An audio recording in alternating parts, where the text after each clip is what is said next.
Ziua, doamnelor și bine v-am găsit la un nou videoclip din GTA San Andreas Multiplayer.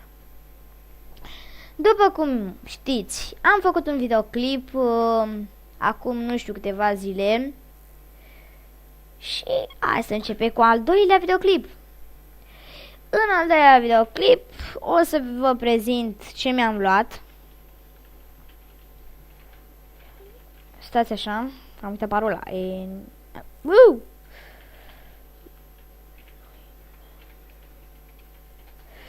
Așa. Cont premium, am cont premium, cum v-am spus. Așa, mi-am luat o casă. De fapt nu e casa mea, este închiriată. Nu știu dacă se vede. Aici este dormitorul. Aici este sufrageria. Aici este bucătăria. În fine, știți. Hai să intrăm, să ieșim din casă. Uitați. Owner powerful. Houses 142, ID 142. This houses is for sale owner 1. Level 5, range a costat 250,500k. Rent 1. Da. Casa închiriați o casă, am uitat să vă spun. O să scriem rent ROM. Rent ROM. Așa, mi-am parcat și jeepul, l-am bușit din greșeală. Ce din greșeală? Că am intrat prin toți pomii cu el. Hai mă. Hai să intrăm și noi în el.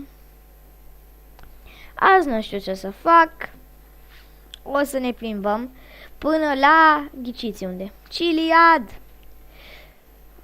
Dacă ne ajungem, asta este. O să mi se oprească videoclip.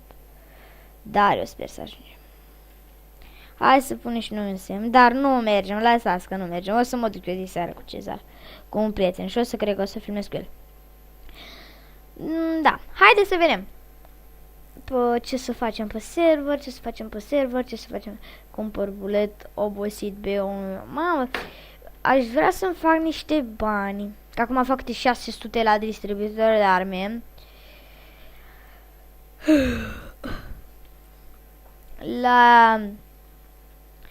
Și oricum că am skill 2 acolo la tracker, deci pot să fac câte un K și nu este problemă. Și unde mai am eu skill 2? Parcă la... da, la ăla. Detectiv, așa. Și la detectiv am skill 2. Pentru că automobil a intrat în mine, da? Da, mamă, dacă mă răstor, n-am belit-o. Ai, nu te răsturna, că te... Și-mi preză! Așa, gata. Haide să mergem. Sunt puțin răgușit. Am fost pe la pește, în pescuit, să spunem. Am așa acolo un kill. Da, e frumos caras. Caras cu barbă. Era frumos caras cu barbă.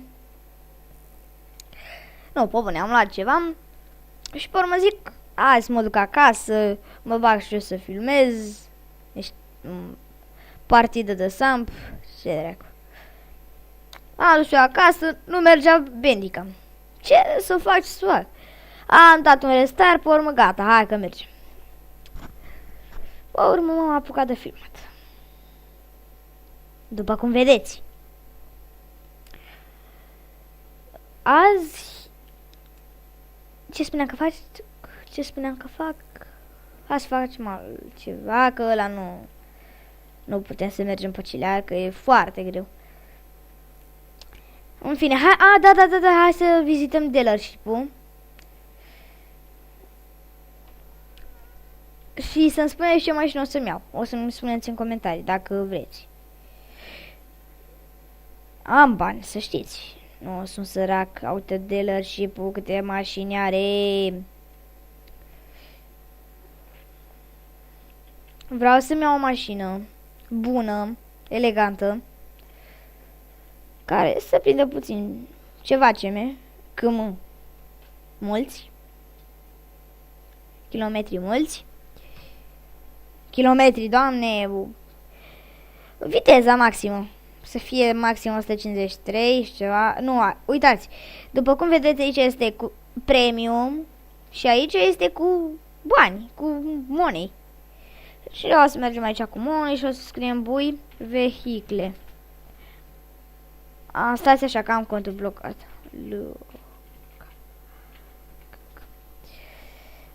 Nu este nimic dacă îmi vedeți codul.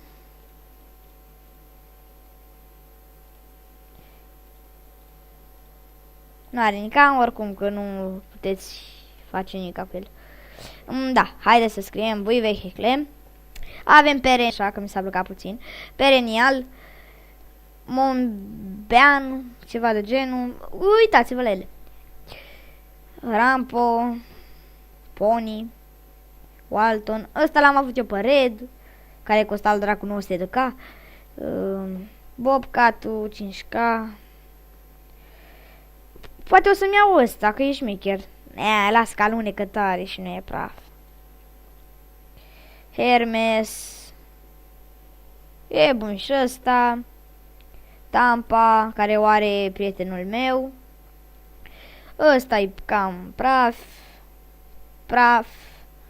Ăsta l-am eu, 17K costa. Cadrona, 20 de K. Până la una de... Uitați-vă care vreau eu să cumpăr. Stați așa. De fapt nu mai puteți să vedeți. Era Ponix. Era pe la 193 de K.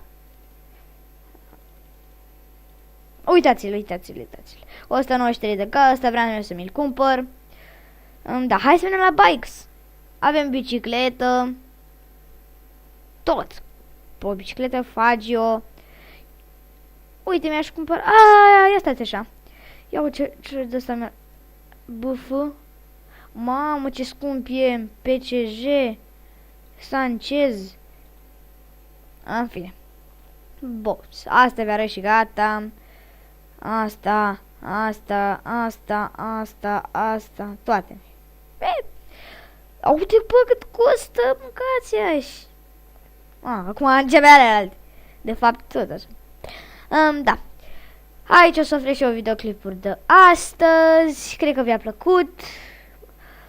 Vă urez baftă, multă sănătate în continuare. La revedere!